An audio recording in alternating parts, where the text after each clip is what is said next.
இறைவன் ஒரு நாளும் தப்பு கணக்கு போட்டதில்லை. எது நடந்தாலும் அதற்கு ஒரு காரணம் இருக்கும். ஒரு புகழ்பெற்ற கோவிலில் பணியாள் ஒருவர் இருந்தார். பெருக்கி சுத்தம் செய்வதுதான் அவரது பணி. அதை குறைவின்றி சிறப்பாக செய்து வந்தார். கோவில் விட்டால் வீடு என்றுதான் வாழ்ந்து வந்தார். இதை தவிர அவருக்கு வேறொன்றும் தெரியாது. தினமும் ஆயிரக்கணக்கான மக்கள் வந்து இறைவனை தரிசனம் செய்த வண்ணம் இருந்தனர். இறைவன் இப்படி எல்லா நேரமும் நின்று கொண்டே இருக்கிறானே, அவனுக்கு சோர்வாக இருக்காதா என்று எண்ணிய அவர் ஒரு நாள் இறைவனிடம், எல்லா நேரமும் இப்படி நின்று கொண்டே இருக்கிறாயே, உனக்கு பதிலாக நான் வேண்டுமானால் ஒரு நாள் நிற்கிறேன், நீ சற்று ஓய்வெடுத்துக் கொள்கிறாயா என்று கள்ளம் கபடம் இல்லாமல் கேட்டார். இறைவன், எனக்கு நிற்பதில் ஒன்றும் பிரச்சனை இல்லை, எனக்கு பதிலாக நாளை ஒரு நாள் நீ நில். ஆனால் ஒரு முக்கிய நிபந்தனை, நீ என்னை போலவே அசையாமல் நிற்க வேண்டும். வருபவர்களை பார்த்து புன்முறுவலுடன் ஆசி வணங்கினால் போதுமானது. யார் என்ன சொன்னாலும் கேட்டாலும் நீ பதில் சொல்லக்கூடாது. நீ கடவுள் சிலை என்பதை மறந்துவிடக்கூடாது. என் மீது நம்பிக்கை வைத்து அசையாது நின்றாலே போதுமானது என்று கூறினார். அதற்கு அந்த பணியாளும் சம்மதித்தார். அடுத்த நாள் இறைவனைப் போலவே அலங்காரம் செய்து கொண்டு கோவில் கருவறையில் நின்றார். இறைவனோ இவரைப் போல தோற்றத்தை ஏற்று கோவிலை பெருக்கி சுத்தம் செய்ய தொடங்கினார். முதலில் ஒரு மிகப்பெரிய செல்வந்தர் வந்தான். தன் வியாபாரம் சிறப்பாக இருக்க வேண்டும் என்று இறைவனிடம் வேண்டி ஒரு மிகப்பெரிய தொகையை உண்டியலில் காணிக்கையாக செலுத்தினான். அவன் திரும்பி செல்லும் போது தவறுதலாக தனது பணப்பையை தவறவிட்டு சென்றான். இதை கருவறையில் கடவுள் வேடத்தில் நின்று கொண்டிருக்கும் பணியாளர் பார்த்தார். ஆனால் இறைவன் நிபந்தனை ஞாபகத்துக்கு வர பேசாமல் இருந்தார். அப்படியே அசையாது நின்றார். சிறிது நேரம் கழித்து ஒரு பரம ஏழை அங்கு வந்தான். அவனிடம் உண்டியலில் போட ஒரே ₹1 மட்டுமே இருந்தது. அவன், என்னால் இது மட்டும்தான் உனக்கு தர முடிந்தது, என்னை மன்னித்து விடு இறைவா, என்றும் போல என்னை ஆசிர்வதிக்க வேண்டும்.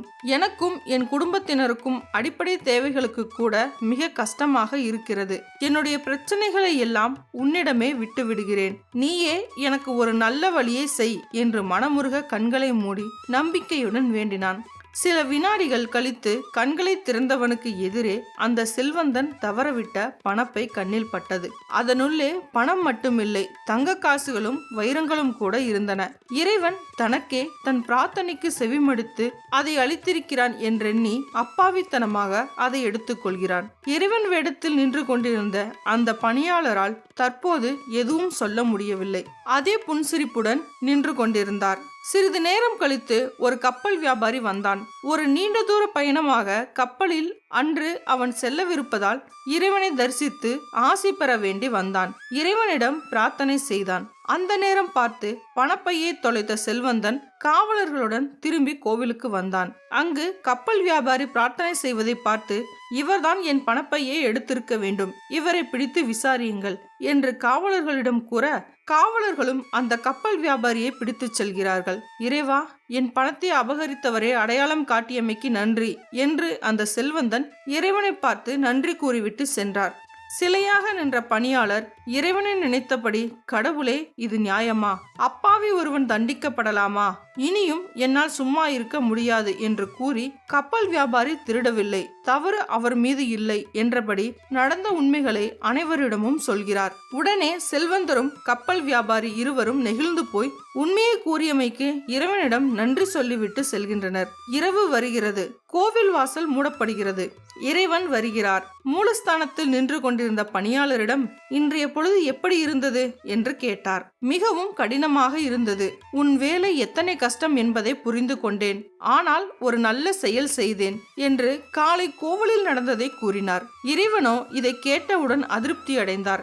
இறைவன் அதிருப்தியை பார்த்த பணியாளர் பதற்றமானான். இறைவன், நாம் ஏற்படுத்தி கொண்ட ஒப்பந்தப்படி நீ ஏன் நடந்து கொள்ளவில்லை? என்ன நடந்தாலும் பேசக்கூடாது, அசையக்கூடாது என்ற என் நிபந்தனைகளை நீ ஏன் மீறினாய்? உனக்கு என் மீது நம்பிக்கை இல்லை. இங்கு வருபவர்களது மனநிலையை அறியாதவனா நான்? செல்வந்தன் அளித்த காணிக்கை தவறான வழியில் சம்பாதித்தது. அது அவனிடத்தில் மொத்தமாக உள்ள செல்வத்தில் ஒரு சிறு துளிதான். ஒரு துளியை எனக்கு காணிக்கையாக செலுத்திவிட்டு நான் பதிலுக்கு அவனுக்கு எண்ணற்றவைகளை தர வேண்டும் என்று அவன் எதிர்பார்க்கிறான். ஆனால் அந்த ஏழை கொடுத்ததோ அவனிடம் எஞ்சியிருந்த ஒரே ஒரு ரூபாய்தான். இருப்பினும் என் மீது முழு நம்பிக்கை வைத்து என்னை வணங்க வைத்தான். அதை அன்போடு கொடுத்தான். இந்த சம்பவத்தில் கப்பல் வியாபாரியின் தவறு எதுவும் இல்லை. இருந்தாலும் இன்றைக்கு அவன் திட்டமிட்டபடி கப்பல் பயணம் செய்தால் விபத்தை சந்திக்க நேரிடும். புயலில் தாக்குண்டு அவனும் அவன் கப்பலும் காணாமல் போயிருப்பார்கள். அதிலிருந்து அவனை காக்கவே அவனை தற்காலிகமாக திருட்டு பட்டம் சுமக்க செய்து சிறைக்கு அனுப்ப நினைத்தேன். அந்த ஏழைக்கு அந்த பணமுடிப்பு போய் சேர வேண்டியது சரிதான். அவன் அதை நான் கொடுத்ததாக எண்ணி போற்றுவான். இதன் மூலம் அந்த செல்வந்தனின் கர்மா ஓரளவாவது குறைக்கப்படும். அவன் பாவ பலன்கள் துளியாவது குறையும். இப்படி ஒரே நேரத்தில் அனைவரையும் நான் ஆசீர்வாதம் செய்ய நினைத்தேன். ஆனால் நீயோ என் எண்ணங்களை எல்லாம் உனக்கு தெரியும் என்று நினைத்து உன் எண்ணங்களை செயல்படுத்தி அனைத்தையும் பால்படுத்தி விட்டாய் என்றான். பணியாளர் இறைவனின் கால்களில் விழுந்து தன் தவறுக்கு மன்னிக்கும்படி வேண்டினான். இப்போது புரிந்து கொள், நான் செய்யும் அனைத்திற்கும் ஒரு காரணம் இருக்கும். அது ஒவ்வொன்றையும் மனிதர்களால் புரிந்து கொள்ள முடியாது. அவர்களின் நலம் வேண்டியே நான் ஒவ்வொரு பொழுதையும் கழிக்கிறேன். அவரவரது கர்மாவின் படி பலன்களை அளிக்கிறேன். நான் கொடுப்பதிலும் கருணை இருக்கிறது, கொடுக்க மறுப்பதிலும் கருணை இருக்கிறது என்றான். ஒரு நாளும் இறைவன் தப்பு கணக்கு போட்டதில்லை. ஓகே ஃப்ரெண்ட்ஸ், இந்த வீடியோ உங்களுக்கு பிடிச்சிருக்குன்னு நினைக்கிறேன். மறக்காம லைக் பண்ணுங்க, கமெண்ட் பண்ணுங்க, ஷேர் பண்ணுங்க, சேனலை சப்ஸ்கிரைப் பண்ணுங்க. Thank you friends.